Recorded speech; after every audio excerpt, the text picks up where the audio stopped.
I woke up this morning feeling fine. I've got promotion on my mind. Parker's taking us up like he said he would. Oh, yeah. Hello and welcome to another opposition preview, and it's live. And tonight it brings me great pleasure to bring on the one, the only journalist, broadcaster, the athletic correspondent, and staunch Watford fan, Adam Leventhal. Adam, how are you doing, mate? I'm all right. I'm very good. You will excuse me for not joining in. I'm not quite in your place yet, Mr. Smuggy Smuggerson over there. We're still really, really nervous. So I'm sort of just tentatively edging our way, hopefully closer to promotion. But it's still very, very nervy for us lot at the moment. But congratulations to all at Norwich. I think you've done a great job. You've been the pick of the bunch, haven't you? So fair play. Appreciate that. And I must say, apologies for my smugness, Adam. I can't resist. I just can't resist. Quite right. But I'm very confident that you'll be joining us, and we will be chatting about that in just a short moment. But before we do, Adam, and there's been like loads of comments already about, of course, the Super League. Charlie's in here asking about it as well. So, Adam, Super League, talk to me. How are you feeling about it all? Well, it doesn't really come as much of a surprise because, the big guns have been angling for it for quite some time. I just think that the timing of it is just insensitive, isn't it? It doesn't really feel right. But at the same time, it's almost the reason why it has happened right now is obviously due to the new plans for the Champions League being announced, but also that a lot of these clubs, especially the Italian ones in particular, and the Spanish sides as well, Barcelona in particular, they're struggling for cash. So this is it's an opportunity for them to jump into this, well-backed league that will guarantee them some cash, and that's why they're doing it. But you look at some of the bigger clubs in England, which, yes, you're going to get a slight uplift in funding, which is different to the regular sides who are getting into the Champions League. They'll be upping that sort of guaranteed payment, but it doesn't really strike me as being enough of a swing, enough of a turnover injection to risk upsetting your entire fan base and betraying your history. So it is all very odd, and it's just going to be really interesting now to see what happens with the Premier League. They've got the meeting tomorrow, 14 teams, those 6 aren't on the list, so you can't come in, and see what they do, see what UEFA do, see what FIFA does, or if it's just going to turn out, as we all suspect it to be, as just a sort of a bargaining tool, and it's just a power grab. Do you think it will happen, Adam? And also, what would you do? I'm going to put you on the spot here. What would you do if you had the authority? What do you think is the right, quite frankly, we have to talk about it. What is the right punishment for these clubs that have just turned their back on their fans? Turning their back on the league, think what you like about that, but turning your back on your own fans in that way is an absolute disgrace. So what punishment should these teams face? And realistically, what can the Premier League actually do now? Yeah, it's a difficult one, isn't it? I think they'll probably try and sort of kick the can into the summer and then sort of try and sort it out whilst there's not games going on. But obviously decisions need to be made, especially now they've launched all that beautiful branding and all that sort of stuff. That's a real stinker, isn't it? But in terms of what the Premier League need to do, if the rules are worth the paper that they're printed on, or worth more than the paper that they're printed on, they need to do something. They need to, hold them to account. But the problem is the Premier League can't afford to lose the big guns, because if they lose the big guns, they can't demand the cash from the broadcasters. So they're sort of beholden to them, and they have to also prove that this can't be a repetitive thing, that, more breakaway ideas or, clubs going, oh, we don't want to do this or we don't want to do that. And too much power is continue to be held by those big clubs. So there has to be some sort of sanction, but I guess it's more likely that it is going to be sort of a negotiation, a bit of pull and push rather than a genuine slap on the wrist. But it would be great.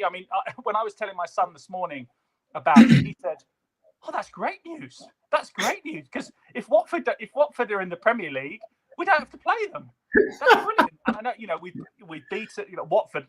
I know you beat Manchester City. Every time we play Man City, it's like a cricket score. But we beat Liverpool, we've beaten Manchester United, we've beaten Chelsea, we've beaten Tottenham, we've beaten Arsenal. So we've beaten 5 of the top 6, 5 of the big 6. But at the same time, he was really excited because he thought, this is a genuine chance we might be able to finish, best of the rest or whatever. So there's all different ways of seeing it, and I just think it's a mess, isn't it? That's basically the long and short of it. It's a mess that could have been avoided. That if there weren't these sort of clandestine Zooms going off in other parts of cyberspace, and if everyone was actually talking to each other properly rather than being a little bit shady, then we could have been in a better situation. Because I can understand they want to try something different. They want to maybe improve the overall offering of the Champions League. I can understand they want to try some new stuff, but there's ways of doing it, and this isn't the way. Not savoury, disgusting, soulless, and not called for, is my opinion. But anyway, we are here today to preview the massive Norwich City versus Watford game, Adam. And I'm fascinated to get your thoughts on the dynamic of this fixture. But before we do, I really want to ask you about your last result, sadly. Obviously, a loss to Luton. What were your reflections and frustrations after that result? Well, I would imagine that, for everyone that's watching that's from Norwich, you really don't like going to Portman Road because it makes you feel physically just on edge. You just don't feel right. It's the same when you go to Kenilworth Road, and I haven't been there for years and years and years. And over the sort of, I think it's 14 years since Watford have been playing against Luton since they got relegated and went all the way down to non-league and back. And I've actually over the years, although you have that bitter rivalry and ultimate hatred of your rivals in a footballing sense, I do have a bit more sort of what's the word? I'm a bit more philosophical in my approach to Luton Town. So I don't like criticising the bricks and mortar too much of Kenilworth Road, but it is genuinely a really bad ground. Like, I'm not being horrible. I'm just it's old. They're making plans to move into a new direction, and they're heading in the right direction. And in the same way as I'm a big fan of AFC Wimbledon and the way that they, for different reasons, went to hell and back, and they've rebuilt the club. I understand that Luton are trying to do that, and fair play to them because they've been through a tough old time. But my point being is that when you go to Kenilworth Road, it's just not a nice experience, and Watford didn't deal with it at all well. Even down to the fact that there's no technical area. There's the substitutes sat in the lower half of one of the stands, which I know is sort of commonplace now because of social distancing and stuff, but there's no technical area. So the manager, or the head coach in Watford's case, is over the advertising hoarding, sort of wedged in behind where the linesman's running up and down. There's no room to breathe. There's netting up so the ball doesn't go over those little executive boxes over the other side. It's grubby and grimy, and Watford didn't deal with it very well. Luton did deal with it, and they had a far better game plan. They were up for the battle, and they basically just squeezed the life out of Watford. And Nathan Jones described it as sort of they smothered Watford. And in general terms, personnel, they were impacted as well. They lost Adam Messina due to illness in the warm up. So they played Ashraf Lazar, who Watford signed on a freebie because he was very much available. No one else wanted him, and he played poorly. I'm quite disappointed that Watford aren't going to face up against what's the first name? Yeah, the surname Giannoulis, obviously, who Watford were interested in signing when you actually got him in the end. So I'm disappointed that we're not going to be able to see him playing. In general terms, he just didn't perform, and it was really disappointing, not only because you were playing against a rival, but because there was an opportunity there to even just pick up a point and make a little incremental gain because of Brentzi's performance. Yeah, overall, bad day at the office and not great preparation for playing a sort of a pure technical team like Norwich. Yeah, no, absolutely, Adam. It's going to be a tough one for you guys, and but to be fair, it'll be a tough one for us, I think. And it's funny that you should talk about Luton. Norwich have really struggled against Luton. And they do use that stadium, that atmosphere, and that hustle and bustle, aggressive nature to their advantage, and that is very much Luton. So it'll be fascinating to see what happens. Adam, we are a bit shaky on the old Wi-Fi at the moment, so we might have to have a quick exit and coming back in again, sir. But let's try and continue on a little bit more. By the way, people, if you've just joined, this has been like everything that could have gone wrong with this live stream. Is the stream. Connection got a bit weird? I can't quite. Yes. Yes, it has gone very weird, but it's fine. We'll start it out, Adam. We'll start it out. Adam, you're second in the league, mate, and I really want to ask you about that. Are you where you expected Watford to be? Is this the right place for Watford, and do you think that you'll get it over the line? Oh dear. Oh dear, oh dear. Oh no. Right, Adam, I'm going to remove you, mate. Hang on.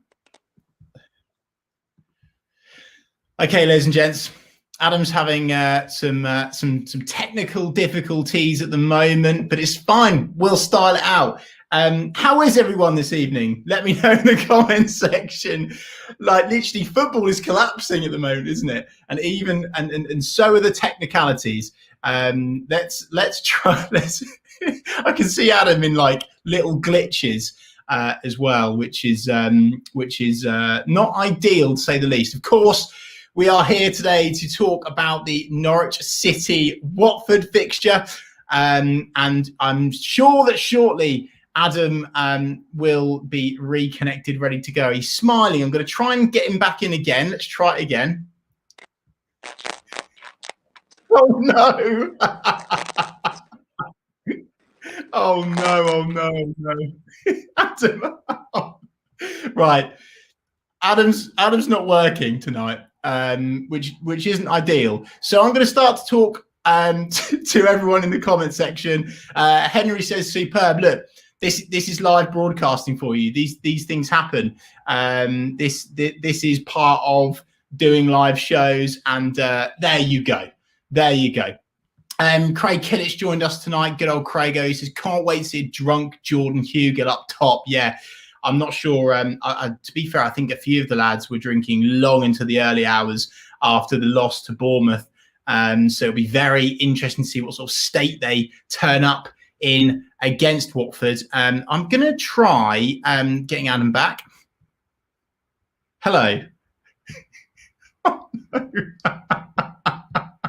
Oh no, Adam. Right, hang on a minute. I don't know how to get rid of you, Adam. This is a disaster. Never mind.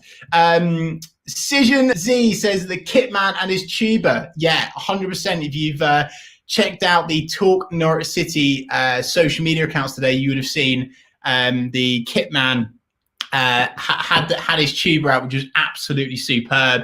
Some absolutely fantastic chants being led, of course, by Lord Farker.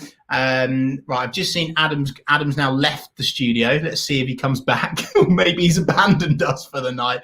We did have some technical difficulties starting up. We are here to talk about the Watford game. Let me know in the comment section your score predictions. How do you think this game will pan out? Do you think the lads will get over the line? Of course, it's for the title. 3 points, and it's for the title. And here we go. Adam has rejoined. I'm waiting for his screen to appear. I'm really hoping this works. Right. Adam. Oh, no. Oh, Adam.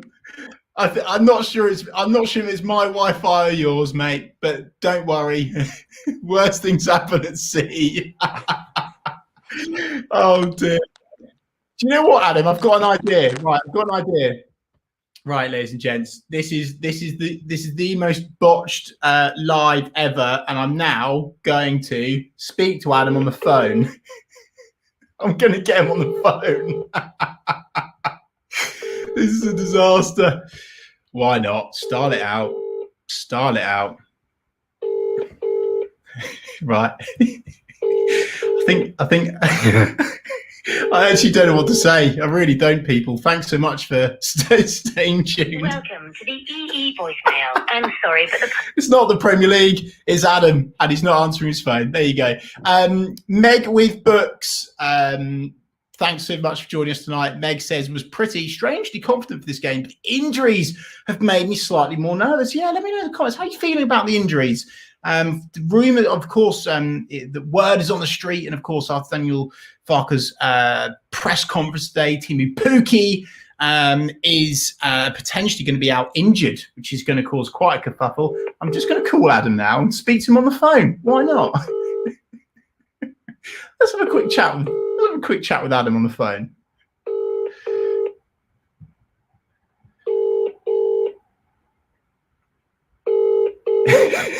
I can't believe this is happening. welcome to the E. Right, Adam's not on, people. I'm talking to you tonight. I'll make up for it afterwards. Right, how are we all feeling? How's life? How's it going? Let me know in the comments section. Are you confident? Oh, here we go. Adam. Adam. Hey. I can hear you. Please work. Please work. It's really poor, Adam. I can hear you and I can see you. Okay, right. Let's try again, Adam. Oh, I can see you. It's working. Adam. Okay. Yes, I can hear you. I can hear you, and I can. So all is well. Okay. Adam, Watford, are they going to end up in the Premier League?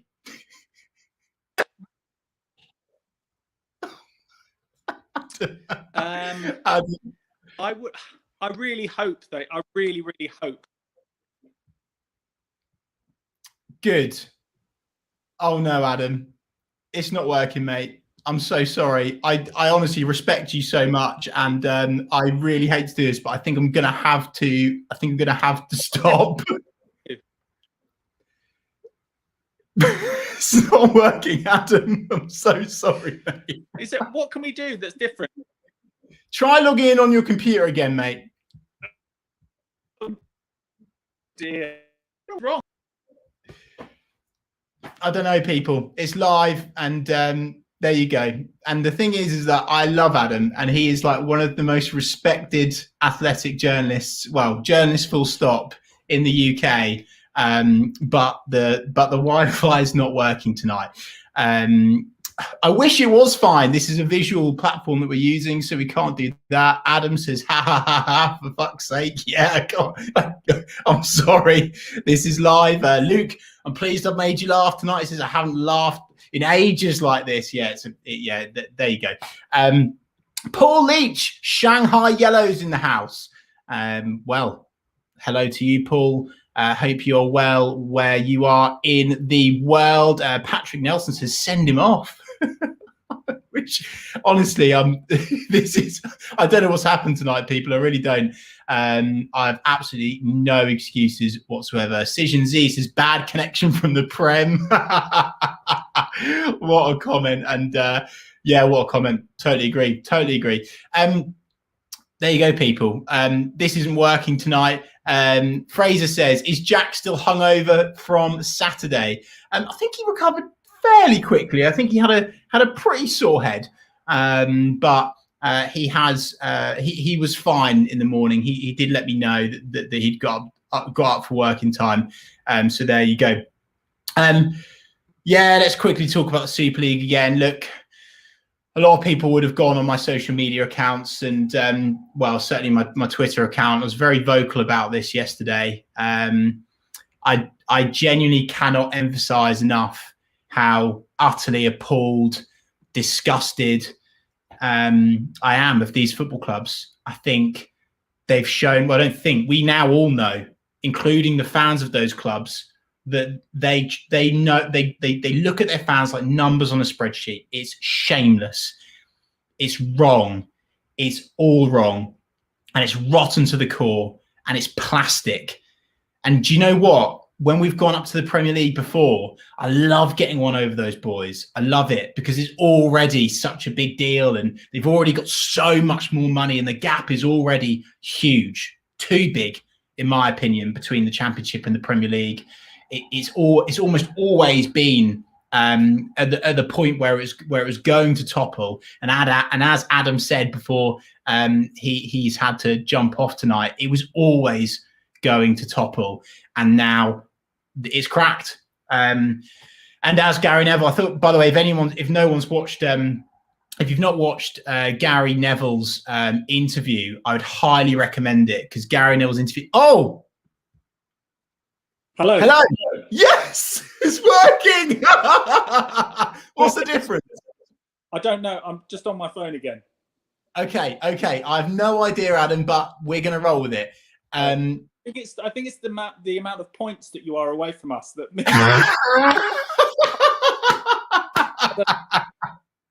something's going on. But anyway, there you go. Adam, my question, which got cut out due to technical difficulties, was: you are currently in second place. Do you think that that's where you expected Watford to be, or did you expect Watford to walk the league? Because I'll be very honest with you, and I'm not just saying this in front of you because I'm talking to you now. I always said the only team that I fear in this league is Watford. The only team which I think will be at the top is Watford. And so I really want to gauge your thoughts, Adam, as a Watford fan. Are you well, you must be happy with where you are now, but do you expect it? I think it was a very different relegation for the two teams. And the feeling when Watford went down was, wow, the bubble has burst after sort of 5 seasons. I mean, I was never someone that thought, oh, we're an established Premier League team or anything like that. But, the fact that they went down with the players that they had, it was a real disappointment. So it took a lot of adapting for Watford, which is different to Norwich because you went up, obviously Stuart Webber did what he did, Daniel Farke's, nothing really changed, and you had that great continuity. And from Watford this season, yes, we started well, but there wasn't much joy there, and that wasn't just simply down to Vladimir Reeve, who was very stony faced. It was just that there was so much churn and so many different subplots to get through within the squad. Big players that we might be leaving, unhappy players. Injuries. So, for example, Will Hughes we didn't have for ages.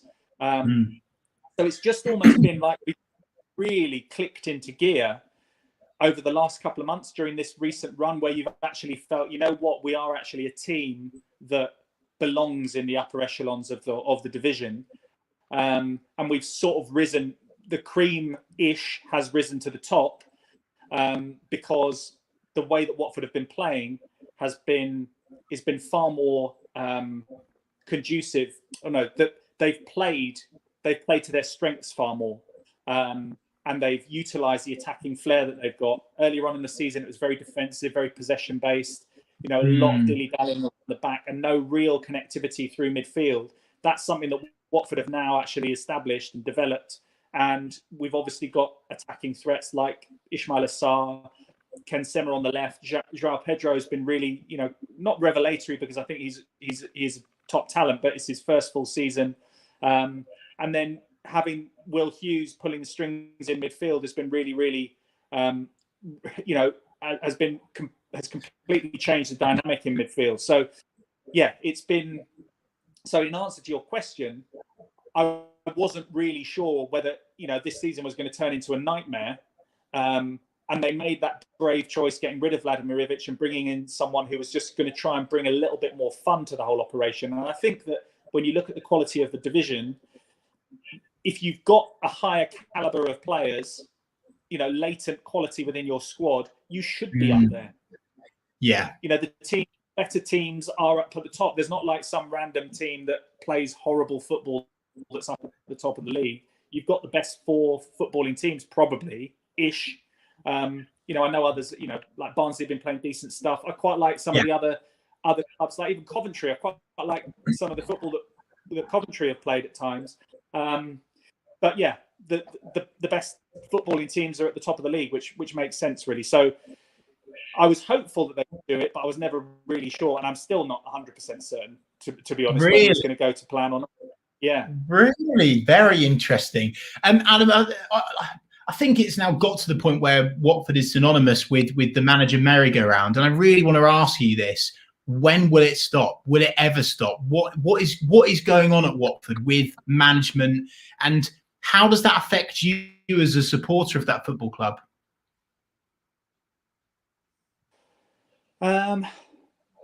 Well, if I break down your question, when will it stop? I don't think it's going to stop anytime soon. I think the aim is always to find the right person. But I think that the fact that Watford have sort of developed very, very quickly into a team that has an expectation of being in the Premier League has risen the pressure up a notch. So the expectation, you know, before the Pozzo era was sort of just, you know, bumble along a little bit at championship level, and if we get up for one season, then that would be great.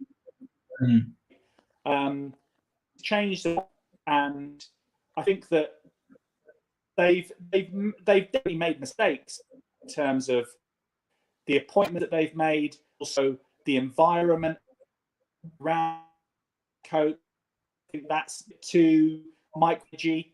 And you know, building that rapport and relationship, it's only really worked, I'd say, you know, well, beyond one season, really only with Javi Gracia, who came in, was a good guy, understood the system, played good football, and got on with people. And he lasted for 18 months. So the longest, I think, maybe Zola lasted slightly longer, I think, but it was touch and go. I think Javi Gracia was the longest serving.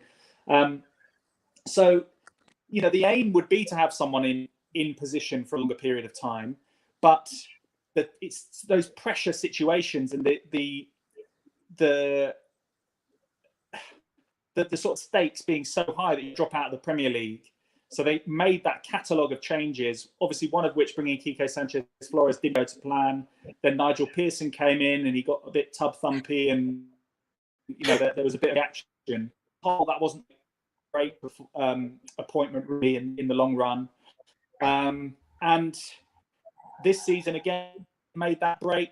And so on the whole, they made those changes and there's been a positive, so they'll probably continue doing it. They need to get the right man in charge, you know, if they go up, and I'm not sure how they're thinking. Even if Vasco Munoz, I'm not sure if they will stick with him even if they go up. So it's like, you know, it's probably set to continue that managerial or head coach rotation that Watford seem to favour. Interesting, very interesting. It's something that's so alien to Norwich fans now, because we have, to be fair, on the whole, throughout our history, stuck with managers, and even more so, Daniel Farke, now one of the longest reigning in the English league system, which is just bonkers.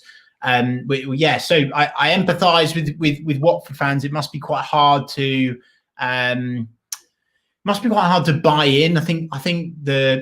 I think quite often fans want to buy into the manager, the head coach. I think that's super important. So it'll be very interesting to see, as you've said, when will it stop? Will it ever stop? And when will Watford fans, you know, say enough is enough? We want to stick with someone because it's getting out of hand. Watford's team, Adam, I'd really love to know who is going to cause some problems for Norwich on the weekend. Tomorrow, sorry. Oh, Adam, we're shaky Wi-Fi again, my friend. Well, I think you have to.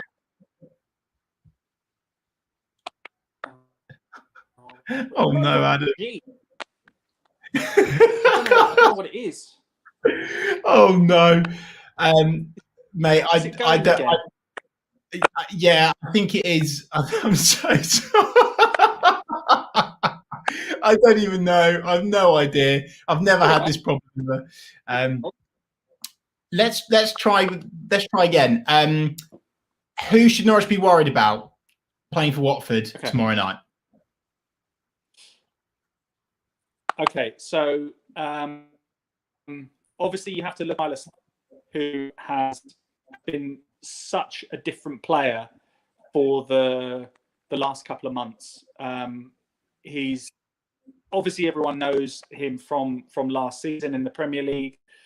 Some external performances, but this season, the second half of this season, really put together a body of work that shows why he's been talked about in being potentially being a signing for the likes of Liverpool or for Manchester United. And he's always going to be a danger because just in one flash he can get away from anyone. His pace is exceptional. He's got quick feet, and he's also got a finish, which he showed against Reading. And that wasn't a great performance from Watford. It was only really, Ismaila Sarr's two moments that separated the two teams. So he's someone to watch out for. It will be very interesting to see how approach, whether they think that they need to stop anything or they think Watford should just be worried about us. It will be interesting to see if they try and stop the flow of the balls coming into Will Hughes, who basically plays as the defensive withdrawn holding midfielder. He'll collect the ball, and then you have the likes of Nathaniel Shalabar or Tom Cleverley, who hopefully will be back, and he makes a big difference as the sort of pincer grip two midfielders ahead of him. And then you've got the front three with Semmer on the left, on the right, Joao Pedro in the middle. Maybe it might be Isaac's successor, Andre Gray in the middle, up top, and then the same back four.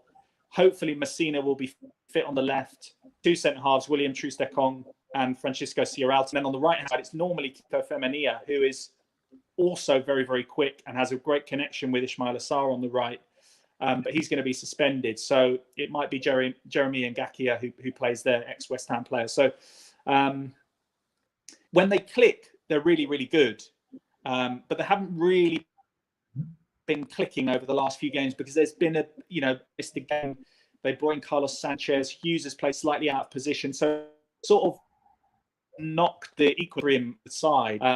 So if they get their best 11 out, I think that's for Norwich. And I think Norwich will know that.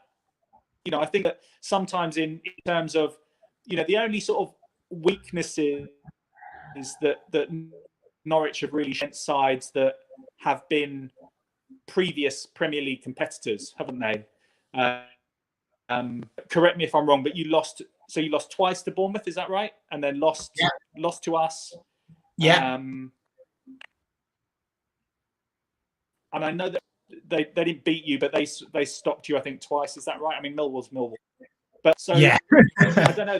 I just sort of think, last season we came to your place and was with Flick. So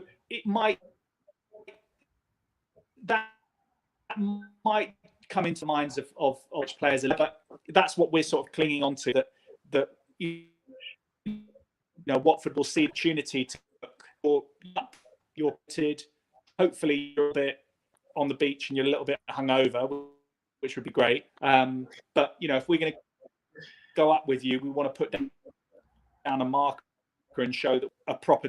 I think after such a poor performance against Luton, they need to deliver a proper footballing performance against Norwich. So I'm not saying Watford will go there and win by any stretch of the imagination, but they are capable of causing Norwich problems. And I saw that Michael Bailey was tweeting earlier on and saying that maybe Grant Hanley is going to be injured as well. Is that potentially right? And then Teemu Pukki might be missing as well, so that you might not be full feckle.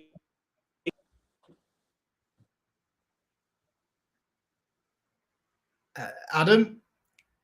Oh no. Adam, if you can hear me, I'm now going to finish the stream, but I'm going to ask you one more question. What is your score prediction? Okay. Oh no, Adam. I'm going to say it's going to be 2-2. 2-2. Wow. Okay. 2-2. There you go, people. That's Adam's verdict. Adam, if you can hear me, thank you so much for coming on tonight. I'm really sorry about the technical difficulties, but we will have to do it again another time. And I'll tell you one thing for free. I've certainly learned a broadcasting lesson tonight, which is doing something live. So thank you for enduring this experience with me, my man. I really appreciate your time. If you can still hear me, can you hear me? Can you hear I can. Yep. Yep. I can hear you. Okay. So tomorrow, I'm going to be at the ground, and if you want to do something pre-match, or I can drop into your watch along or whatever, and rely on Norwich's Premier League Wi-Fi, then we'll make it happen. Maybe I can drop in for 5 minutes, talk about a bit more then. Adam, that is perfect, my man. And I will I'll give you a call when this live is finished to debrief with you. Adam, thanks so much for tonight, mate. There you go. Adam Leventhal. Look, guys, I just wanted to say apologies for the connection issues tonight. Adam, as you know, to be honest with you, I idolize Adam. He's just the best. He's so good at what he does. So such a shame, but never mind. He has promised to come on the Talk Norwich City watch along. And as you can see from the ticker at the bottom, that is up next on Talk Norwich City. And we are kicking off tomorrow night at 5:45. Don't miss it. It's the title decider. If Norwich City win, we get that trophy and we lift it aloft, and then we are in the Premier League. The big shitting Barclays, as some would say. And then also, it's very important that I mentioned that this Saturday, kicking off at 10 a.m, is probably the biggest, most important live stream we've ever done. Jack and I have decided to undertake the challenge of a 24-hour live stream, and we will be going live on YouTube, Facebook, and Twitter via Periscope for 24 hours, all in aid of Big C, our official charity partner of the season, raising as much money for people affected by cancer in Norfolk and Waveney. Ladies and gents, boys and girls, thank you for watching this Talk Norwich City live opposition preview, and I very much look forward to seeing you all tomorrow night.